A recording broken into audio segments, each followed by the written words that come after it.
Historia de fantasmas. Ernst Theodor Amadeus Hoffmann. Cipriano se puso de pie y empezó a pasear, según costumbre. Siempre que su ser estaba embargado por algo muy importante y trataba de expresarse ordenadamente, y recorrió la habitación de un extremo a otro. Los amigos se sonrieron en silencio. Se podía leer en sus miradas: ¿qué cosas tan fantásticas vamos a oír? Cipriano se sentó y empezó así. Ya saben que hace algún tiempo, después de la última campaña, me hallaba en las posesiones del coronel de P. El coronel era un hombre alegre y jovial, así como su esposa. Era la tranquilidad y la ingenuidad en persona. Mientras yo permanecía allí, el hijo se encontraba en la armada, de modo que la familia se componía del matrimonio de 2 hijas y de una francesa que desempeñaba el cargo de una especie de gobernanta. No obstante, estar las jóvenes fuera de la edad de ser gobernadas, la mayor era tan alegre y tan viva que rayaba en el desenfreno. No carente de espíritu, pero apenas podía dar 5 pasos sin danzar 3 contradanzas. Así como en la conversación saltaba de un tema a otro, infatigable en su actividad. Yo mismo presencié cómo en el espacio de 10 minutos hizo punto, leyó, cantó, bailó, y que en un momento lloró por el pobre primo que había quedado en el campo de batalla. Y aún con lágrimas en los ojos, prorrumpió en una sonora carcajada, cuando la francesa echó sin querer la dosis de rape en el hocico del faldero, que al punto comenzó a estornudar y la vieja a lamentarse. Ah, che fatalita, ah, cariño, poverino, acostumbrada a hablar al susodicho faldero solo en italiano, pues era oriundo de Padua. Por lo demás, la señorita era la rubia más encantadora que podía imaginarse, y en todos sus extraños caprichos dominaba la amabilidad y la gracia, de manera que ejerció una fascinación irresistible, como sin querer. La hermana más joven, que se llamaba Adelgunda, ofrecía el ejemplo contrario. En vano trató de buscar palabras para expresarles el efecto maravilloso que causó en mí esta criatura la primera vez que la vi. Imaginen la figura más bella y el semblante más hermoso, aunque una palidez mortal cubría sus mejillas y su cuerpo se movía suavemente, despacio, con acompasado andar. Y cuando una palabra apenas musitada salía de sus labios entreabiertos y resonaba en el amplio salón, se sentía uno estremecido por un miedo fantasmal. Pronto me sobrepuse a esta sensación de terror, y cómo pudiese entablar conversación con esta muchacha tan reservada. Llegué a la conclusión de que lo raro y lo fantasmagórico de su figura solo residía en su aspecto, que no dejaba traslucir lo más mínimo de su interior. De lo poco que habló la joven, se dejaba traslucir una dulce feminidad, un gran sentido común y un carácter amable. No había huella de tensión alguna, así como la sonrisa dolorosa y la mirada empañada de lágrimas. No eran sintonía de ninguna enfermedad física que pudiera influir en el carácter de esta delicada criatura.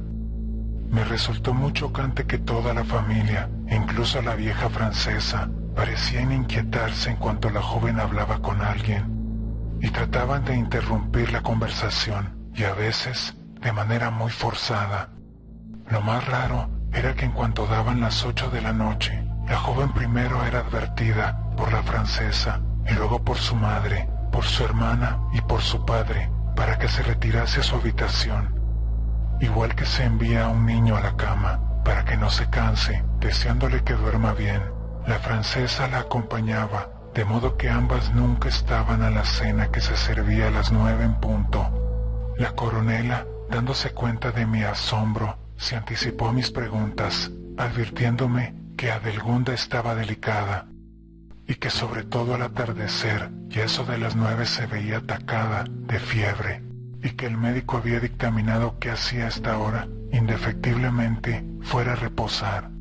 Yo sospeché que había otros motivos, aunque no tenía la menor idea. Hasta hoy no he sabido la relación horrible de cosas y acontecimientos que destruyó de un modo tan tremendo el círculo feliz de esta pequeña familia. Adelgunda era la más alegre y la más juvenil criatura que darse pueda. Se celebraba su 14 cumpleaños y fueron invitadas una serie de compañeras suyas de juego. Estaban sentadas en un bello bosquecillo del jardín del palacio y bromeaban y se reían, ajenas a que iba oscureciendo cada vez más, a que las escondidas brisas de julio comenzaban a soplar y que se acababa la diversión. En la mágica penumbra del atardecer empezaron a bailar extrañas danzas, tratando de fingirse elfos y ágiles duendes. «Óiganme», gritó Adelgunda, cuando acabó por hacerse de noche en el boscaje. «Óiganme, niñas, ahora voy a aparecerme como la mujer vestida de blanco, de la que nos ha contado tantas cosas el viejo jardinero que murió. Pero tienen que venir conmigo hasta el final del jardín, donde está el muro». Nada más decir esto, se envolvió en su chal blanco y se deslizó ligerísima a través del follaje, y las niñas se echaron a correr detrás de ella, riéndose y bromeando. Apenas hubo llegado Adelgunda, el arco iris medio caído se quedó petrificada y todos sus miembros paralizados. El reloj de palacio tocó las 9. «¿No ven?», exclamó Adelgunda con el tono apagado y cavernoso. «¿No ven nada? La figura que está delante de mí. Jesús, extiende la mano hacia mí. ¿No la ven?». Las niñas no veían lo más mínimo, pero todas se quedaron sobrecogidas por el miedo y el terror. Echaron a correr hasta que una que parecía la más valiente saltó hacia Adelgunda y trató de cogerla en sus brazos, pero en el mismo instante Adelgunda se desplomó como muerta. A los gritos despavoridos de las niñas, todos los del palacio salieron apresuradamente, cogieron a Adelgunda y la metieron dentro. Despertó al fin de su desmayo y refirió temblando que apenas entró bajo el arco iris, vio ante ella una figura aérea, envuelta como en niebla, que le alargaba la mano. Como es natural, se atribuyó la aparición a la extraña confusión que produce la luz del anochecer. Adelgunda se recobró la misma noche, de tal modo que no se temieron consecuencias algunas, y se dio el asunto por terminado. Y sin embargo, qué diferente fue. A la noche siguiente, apenas dieron las 9 campanadas, Adelgunda, presa de terror, en mitad de los amigos que la rodeaban, empezó a gritar: «Allí está, ¿no la ven? Ahí está, enfrente de mí». Baste saber que desde aquella desgraciada noche, apenas sonaban las 9, Adelgunda volvía a afirmar que la figura estaba delante de ella, y permanecía algunos segundos, sin que nadie pudiese ver lo más mínimo, o por alguna sensación psíquica pudiese percibir la proximidad de un desconocido principio espiritual. La pobre Adelgunda fue tenida por loca, y la familia se avergonzó por un extraño absurdo del estado de la hija de la hermana.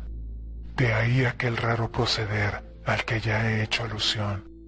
No faltaron médicos ni medios para librar a la pobre niña de una idea fija, que así llamaban a la aparición, pero todo fue en vano hasta que ella pidió, entre abundantes lágrimas, que la dejasen, pues la figura que se le aparecía con rasgos inciertos e irreconocibles no tenía nada de terrorífico y no le producía ya miedo. Incluso tras cada aparición tenía la sensación de que en su interior se despojase de ideas y flotase como incorpórea, debido a lo cual padecía gran cansancio y se sentía enferma. Finalmente, la coronela trabó conocimiento con un célebre médico que estaba en el apogeo de su fama por curar a los locos de manera sumamente artera mediante ardides muy ingeniosos.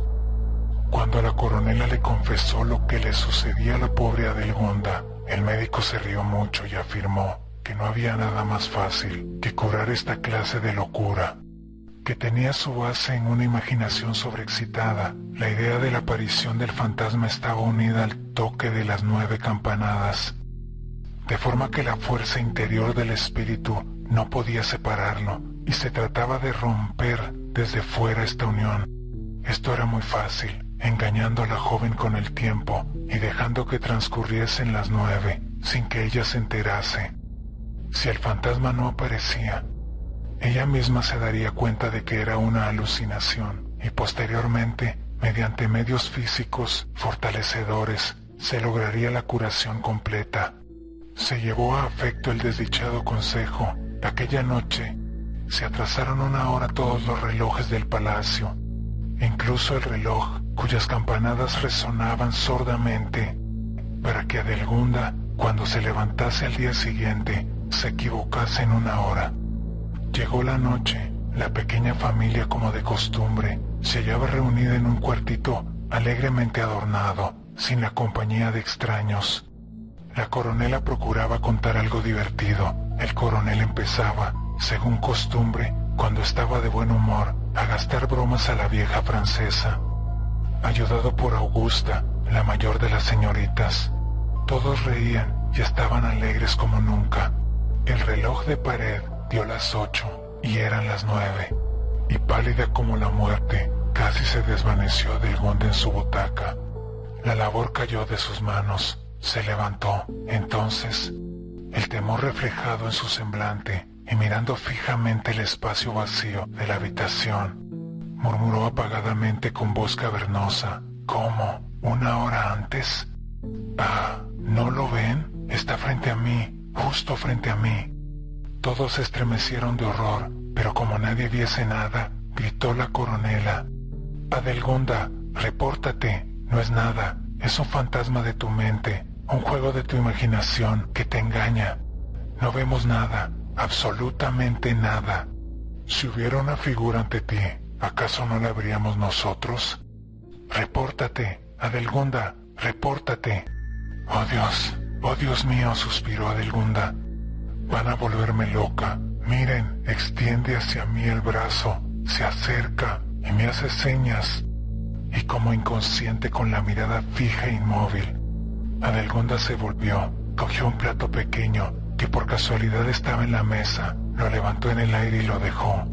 Y el plato, como transportado por una mano invisible, circuló lentamente en torno a los presentes y fue a depositarse de nuevo en la mesa.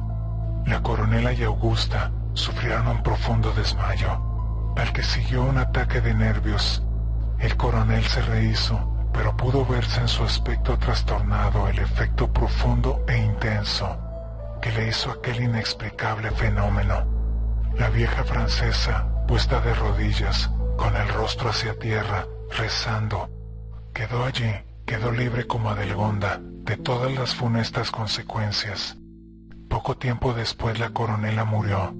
Augusta se sobrepuso a la enfermedad, pero hubiera sido mejor que muriese antes de quedar en el estado actual. Ella, que era la juventud en persona, como ya les describí al principio, se sumió en un estado de locura, tal que me parece todavía más horrible y espeluznante que aquellos que están dominados por una idea fija. Se imaginó que ella era aquel fantasma incorpóreo e invisible de Adelgunda, y rehuía a todos los seres humanos, o se escondía en cuanto alguien comenzaba a hablar o a moverse.